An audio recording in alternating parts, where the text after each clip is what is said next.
ఇలా రాయాలమ్మ ప్రతి క్వశ్చన్ కి. Introduction, main answer, moral, key point, critical comment, quote ఇలా రాస్తే మనకు ఫుల్ మార్క్స్ వస్తాయి. ఒక మార్క్ కూడా పోదు. ఓకేనా. నెక్స్ట్ మనమమ్మ నెక్స్ట్ ఆన్సర్ థర్డ్ లెసన్ అమ్మా. ఆ ప్రోజ్ నుంచి you have got to find what you love, దీని మీద ఆన్సర్స్ మనం చెప్పుకుందాం. ఓకేనమ్మా. సో ఇలా రాయాల.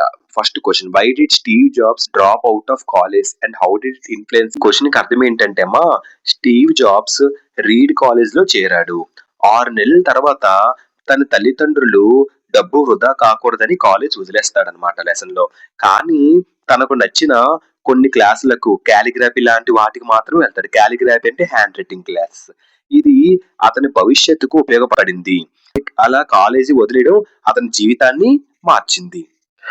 Introduction, Steve jobs gave this speech at Stanford university. Steve jobs Stanford ఈ యొక్క విశ్వవిద్యాలయంలో ఈ యొక్క స్పీచ్ ప్రసంగం అనేది ఇచ్చాడు. He talked about dropping out of college and how it helped him in life. అతను కాలేజ్ వదిలేయడం మరియు అది అతని జీవితానికి ఎలా సహాయపడిందో చెప్పాడు అందరికి. అదే ఇంట్రడక్షన్. ఓకేనమ్మా. Done. Main answer, Steve Jobs left college because it was too expensive.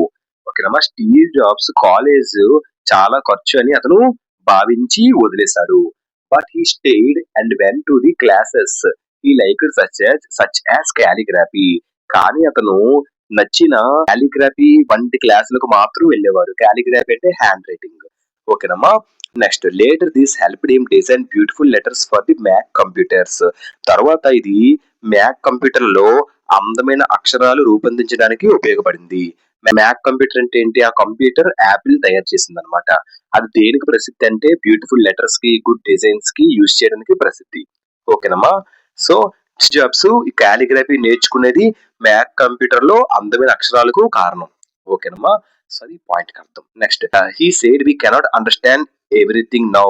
So Steve Jobs చెప్తున్నాడు, ఇప్పుడు అన్ని మనకు అర్థం కాకపోవచ్చు, but later we use how things connect. కానీ తర్వాత వాటి మధ్య ఉన్న సంబంధం మనకి అర్థమవుతుంది.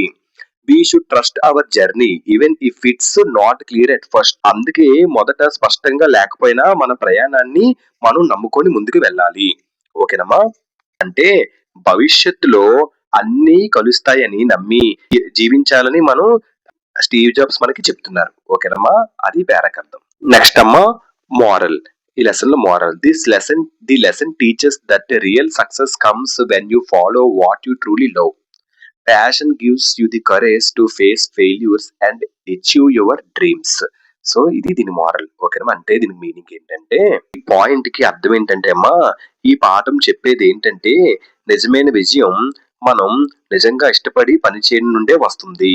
ఆసక్తి మనకు అంటే ప్యాషన్ ఉంటే మనకి ఆటోమేటిక్ గా ధైర్యాన్ని ఇస్తుంది ఫెయిల్యూర్స్ ని ఫేస్ చేయడానికి. ఏదైనా ప్యాషన్ అంటే ఏంటి? అతి ఇష్టం, ఏదైనా మక్కువ. సో అతి ఇష్టం, ఏదైనా మక్కువ అనమాట. సో ఏదైనా ఇష్టం ఉంటే ఇష్టంతో ఒక పని చేస్తే మనకి తెలియకుండానే ఆ ప్యాషన్ మనకి ధైర్యాన్ని ఇస్తుంది ఫెయిల్యూర్స్ ని ఫేస్ చేయడానికి. మన డ్రీమ్స్ ని రీచ్ అవ్వడానికి కూడా సహాయం పడుతుంది. మనకి ఏదైనా చెయ్యాలని ఒక ప్యాషన్ మనలో ఉంటే ఫెయిల్యూర్స్ ని తట్టుకునేలా చేస్తుంది, మన డ్రీమ్స్ ని ఫుల్ఫిల్ అయ్యేలా చేస్తుంది. మనకి ఏదైనా ప్యాషన్ మన దగ్గర ఉంటే. అదే దీనికి మోరల్. ఓకేనమ్మా. మోరల్ అంటే నీతి. Key point, follow what you truly love because it leads to real happiness, purpose and meaningful success. అంటే పాయింట్ కి అర్థం ఏంటంటే అమ్మా, కీ పాయింట్ అంటే ఏంటి అసలు అర్థం? కీలక అంశం, ముఖ్యమైన అంశం.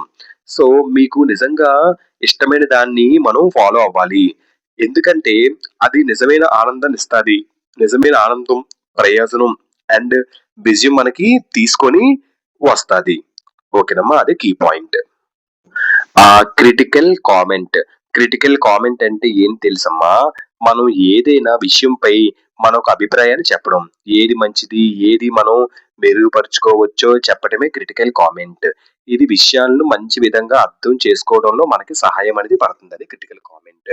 సో దీన్ని బట్టి ప్రకారంగా ఈ లెసన్ లో క్రిటికల్ కామెంట్ ఏంటంటే, while find what you love is inspiring it not always be practical for free people. అంటే మీకు ఇష్టమైనది కనుగొండి, మీకు ఇష్టమైన పని చెయ్యండి అనే మాటని మనకి ఇక్కడ చెప్తున్నారు. ఓకేనమ్మా. So find what you love is inspiring. ఓకేనమ్మా. మీకు ఇష్టమైనది కనుక్కోండి. So but it is not always easy for every one. కానీ అది అందరికీ సులువనేది కాదు. ఓకేనమ్మా. So but it not always be practical for every one. కానీ అది అందరికీ సులువైనది కాదు. సో ప్రతి ఒక్కరి మీద బాధ్యతలు ఉంటాయి. So as people have often responsibilities, అవకాశాలు తక్కువగా ఉంటాయి అండ్ లిమిటెడ్ ఆపర్చునిటీస్. కాబట్టి balancing passion with reality is important. కాబట్టి ఆసక్తిని నిజ జీవితంలో సమతుల్యం చేయడం మనకు చాలా అంటే చాలా ముఖ్యం. నెక్స్ట్ ఏంటమ్మా కోట్. కోట్ ఏంటమ్మా, find what you love and let it guide your life. Passion gives purpose. అదే కోట్. అంటే మీకు ఇష్టమైనది మనం కనుక్కోండి, అది మీ జీవితాన్ని నడిపిస్తుంది. ఓకేనమ్మా. ఆసక్తి జీవితంకు ప్రయోజనంగా ఇస్తుంది. ఓకేనా. ప్యాషన్ ఉంటే మన జీవితంలో ఎన్నో ప్రయోజనాలు ఉంటాయి. Passion gives purpose. ఆసక్తి జీవితంకు ఒక ప్రయోజనం అనేది ఇస్తుంది. అదే కోట్. కోట్ అంటే అసలు ఏంటి, ఎవరో చెప్పేది, ఎవరో రాసింది మనం తీసుకోవడం.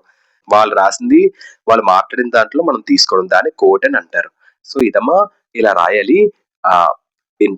Introduction, main answer, moral, key point, critical comment, quote. ఓకేనమ్మా. Thank you.